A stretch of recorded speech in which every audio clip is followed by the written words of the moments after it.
You're watching Beyond the Benchtop, a show about food ingredients. Our conversations go far beyond the lab as we dive into topics spanning from food science to market trends and everything in between. Hello and welcome to the St. Charles Trading podcast, Beyond the Benchtop. My name is Kristi, and I'm sure you know but from the previous videos what my job position is. But today, joined with me is my coworker, Peter Gallagher. Can you please introduce yourself? Yes, I am Peter Gallagher. I am the West Coast sales manager, and I've been with St. Charles Trading since July of 2013, so almost 8 full years. Woo! Awesome. So yeah, Peter and I work pretty closely together. We've been doing a lot of different blend work and things like that, but he actually is a specialist, I would say, in the oats and the rice industry. So we're going to talk about that today.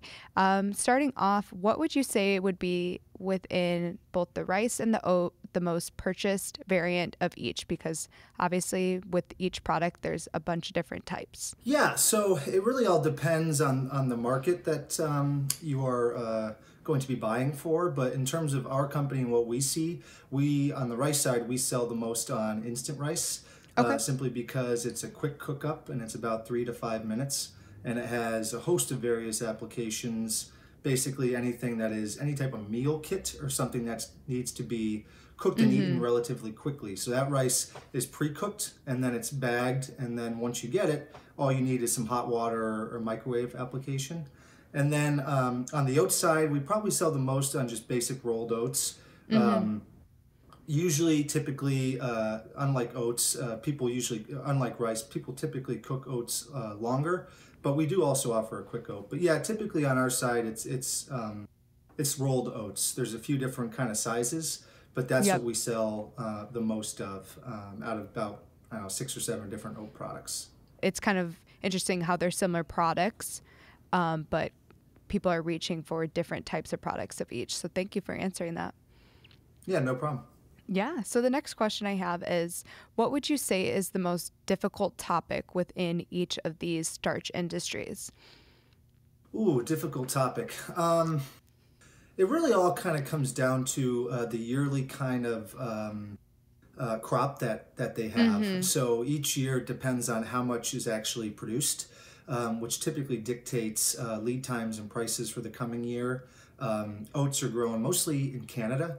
So, every year you can have a different type of, depending on the weather that they have, oats could get frozen in the ground. They could get harvested late. You could have some situations where they're going to go to harvest and then they have a freezing. I'd say weather with both, because also rice, a lot of rice is produced in Arkansas, Texas, Louisiana area, which every year you can see, hurricanes and stuff like that hit the Gulf. So both of them usually going into each year is weather and potentially not disasters, but storms. More climate. Exactly. Very climate Controlled. Controlled. Yep. Have you seen an increase in demand for kind of more internationally oriented product? Yeah, I'd say that's 100% correct. I mean, it's something that if you look at every cuisine on the planet, both of them are in it. Exactly. So everything from pasta to instant meal kits to overnight oats or oat milk, which is a big one nowadays. I get that at my Starbucks. I was going to say, especially in California, you probably see it a lot. Yeah, exactly. Yeah, so it really has been a lot of those factors. But yeah, it's in every cuisine on the planet. They use these grains because they're very nutritious. They last a while. The shelf life is good, and then you can have them in various different forms. And we haven't even talked about the flours. So a lot of those you see in baking applications, pancake mixes. Different things like that. So besides just the whole the product, you also see milled versions of it that pretty much touch every single thing you can. Anything you can make, you could put rice or oats into realistically. Just like you said, there's flour, there's milk that you can use, both rice milk and oat milk. People forget about rice milk has been on the market for many years, and that was kind of one of the newer, I would say, dairy-free alternatives. And then obviously now you have oat milk, which is really mimicking a cow's milk for that creaminess and that richness that consumers want. And I think that there's also, you're getting other byproducts that's making it still really relevant. And like you said, the starch industry is really developing as well as continuing to flourish.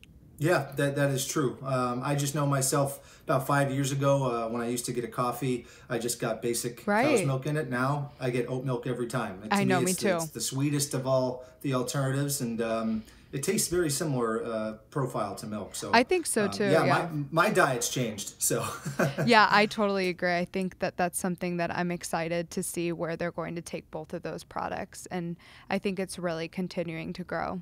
it definitely is. Yeah. So the next question I have is,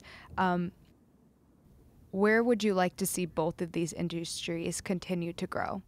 I guess they've already kind of gotten into the dairy space. Yeah. I think they're not necessarily used enough in sometimes cosmetics. I agree. think that's going to be one that's going to. I mean, everyone's always looking for these types of shea butters and different types of removing chemicals from cosmetics or lotion, stuff like that. So I could see those products really expanding in that space. You do see a lot of rice flour and nutritious baby food. Yeah. Maybe that's something that like a low micro or heat treated oat flour can get into. But yeah, I'd say probably more on the cosmetic and lotion side, just seeing as people are looking at eliminating ingredients in their food, and they're also really starting to look at doing that in anything that they put on their skin. Yeah. And that market, I think, is it's starting to be tapped, but I think that's a huge market in the future. I think where I would want to see the rice industry continue to grow is people are starting to get into rice syrup. That's a type of sweetener that I think, is a healthier alternative. And then I think within the oat industry, I would really like to see it. One thing that's becoming more and more common, like you said, the oat milk, but now they're taking that actually to oat milk ice cream. And I don't know if you've had the opportunity to try that, but I would strongly encourage everyone to try it, as well as they're doing oat yogurt as well. Yeah. I think the one brand I've had a number of different things is Oatly. And I think they just launched something with Starbucks, I think, coming out in the third, where they're going to launch nationwide oat milk in pretty much every type of coffee drink that they make. So I think you're right. I think the yogurt, people are always looking for non-dairy options. Dairy in general is one of the most nutritious, dense things that you could have. So if you can have other non-dairy applications for Without people the that also lactose. give most of the most of the nutrients they need without the lactose, I think that's they can really take on any dairy-based application now. Do you believe that in years from now the market will be more competitive?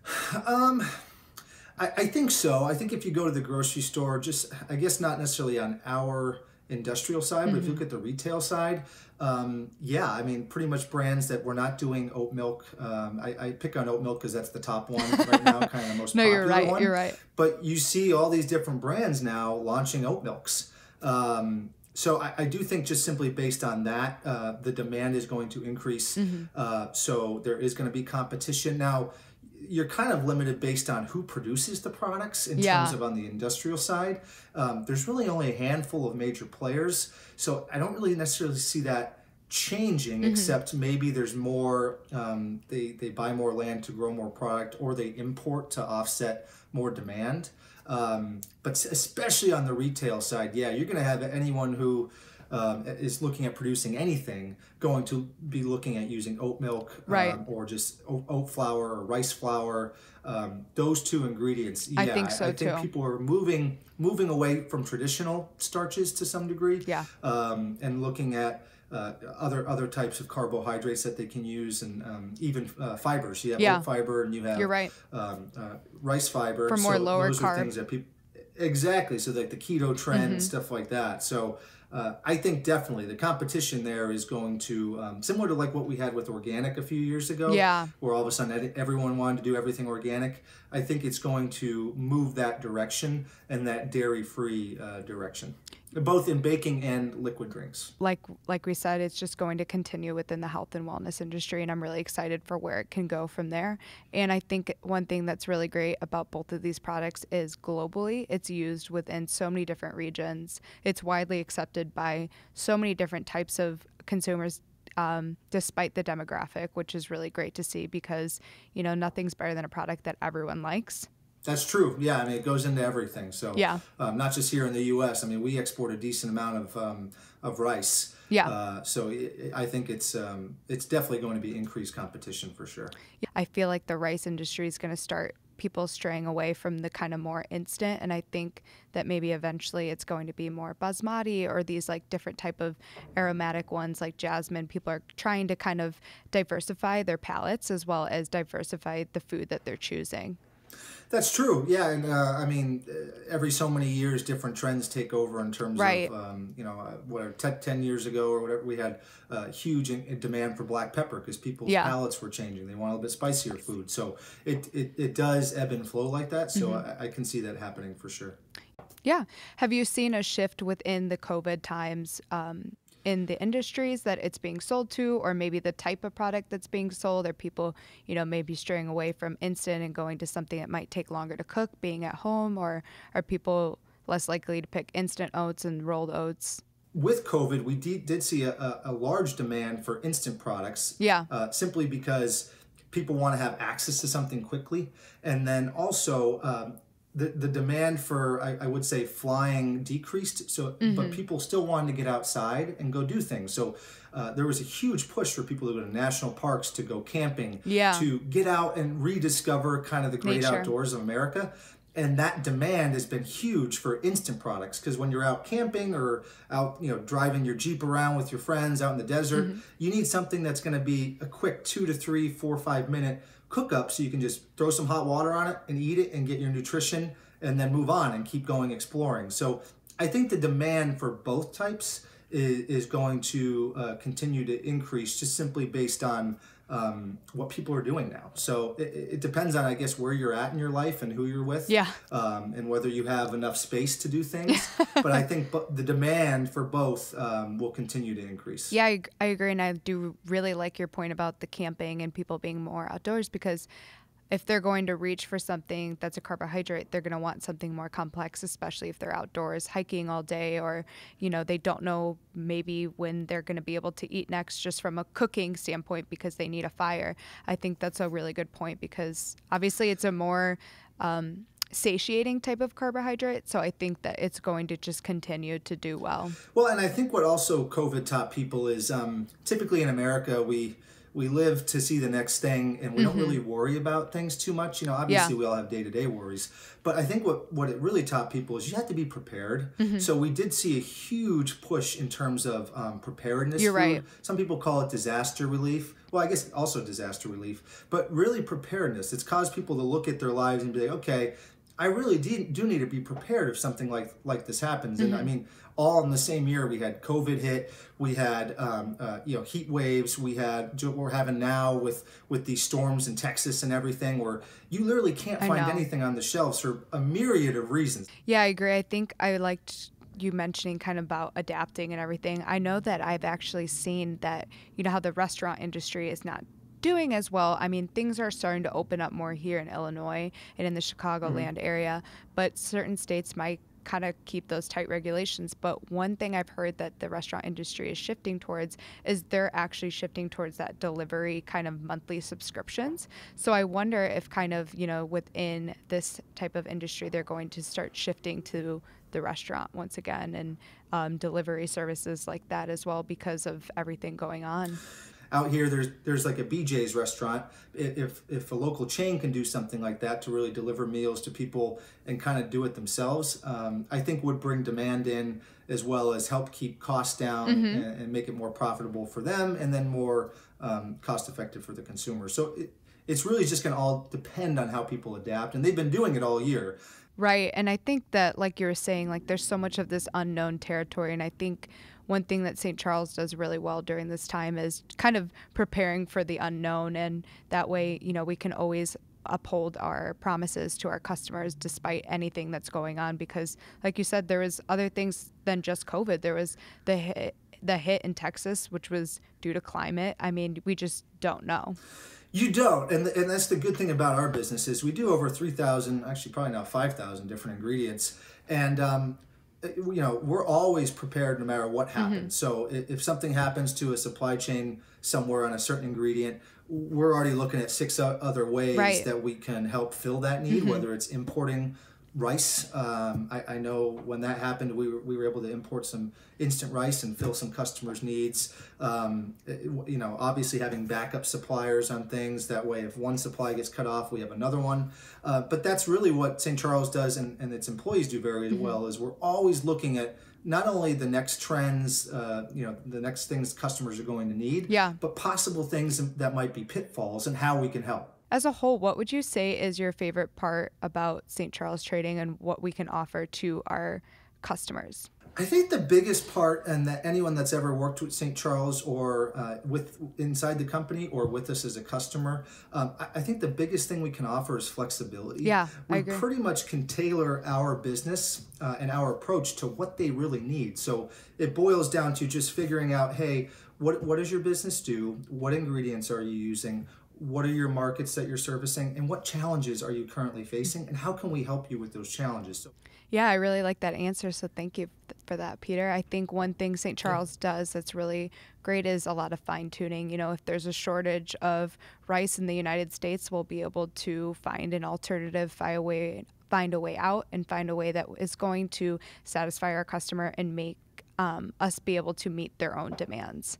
That's true. I think if you look at the world, every single year, you're going to have probably something happen with weather. You're probably going to have something happen with consumer demand, just simply shifting. Right. Have something happen with a specific supply chain outside of the U.S. And you always need someone like us, because we're doing the work behind the scenes to make sure that if you need something, we're going to get it to you. And we might not be able to get it to you right away, but we're going to tell you when we can do it, and we're going to live up to it. And that's really the biggest thing I think that we do, is whatever we say we're going to do, we do it. There's no flip-flopping. Yeah, I agree. And I think we all have like a really great team that everyone has different independent roles, and there's, cross-training that can happen, but everyone works together to make those promises to our customers. So I think that's something that's really valuable as a company as a whole. Yeah, everyone at our company strives to do the best for the customers and has the best intentions behind them. And I think that really exemplifies with everything that we do on a daily basis, just in terms of our response time and our attention to detail. And I think that customers appreciate that. Yeah, I think it's really great to have a team that all has the same goals and objectives. So thank you so much, Peter, for joining us today. You did a great job, and I really appreciate your sales insight to the oats and the rice industry. It was great. Thank you so much. I really appreciate this, and invite me back anytime. You know where to find me. Right. Thank you all for tuning in. We really appreciate it.